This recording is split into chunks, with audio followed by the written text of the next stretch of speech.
មុនខ្ញុំមកនេះខ្ញុំទៅរកកន្លែងច្រើនខ្ញុំទទួលស្គាល់ថាគាត់ពង្រៀនបានល្អអ្វីដែលជាក់ស្ដែងនេះគាត់និយាយ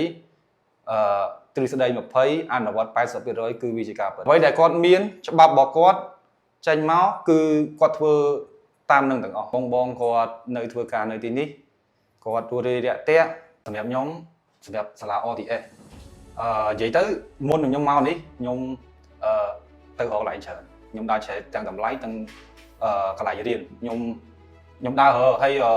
ខ្ញុំមក OTS នេះខ្ញុំសួរជាលើកទី3ទាំងចោះឈ្មោះខ្ញុំមក2ដងនៅនេះខ្ញុំមកសួរព័ត៌មានមួយសារហើយខ្ញុំមកទៅវិញហើយខ្ញុំក៏ទៅគិតអីហើយខ្ញុំដើររកសាលាផ្សេងមើលទីតាំងរបស់គាត់យ៉ាងម៉េចអីចឹងហើយដល់ពេលសម្រាប់ខ្ញុំចំណាប់អារម្មណ៍ខ្ញុំនៅ OTS នៅពេលដែលខ្ញុំបានចូលរៀនមកដល់កន្លែងនេះខ្ញុំទទួលស្គាល់ថាគាត់ពង្រៀនបានល្អ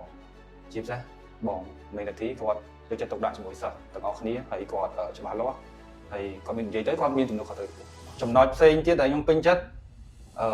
ទី1បងគាត់នៅធ្វើការនៅទីនេះគាត់ទូរីរាក់ទាក់ទាំងបុគ្គលិកទាំងអស់ក៏ដូចជាបងដែរវិន័យគឺល្អវិន័យនិយាយទៅគឺអ្វីដែលគាត់មានច្បាប់របស់គាត់ចេញមកគឺគាត់ធ្វើ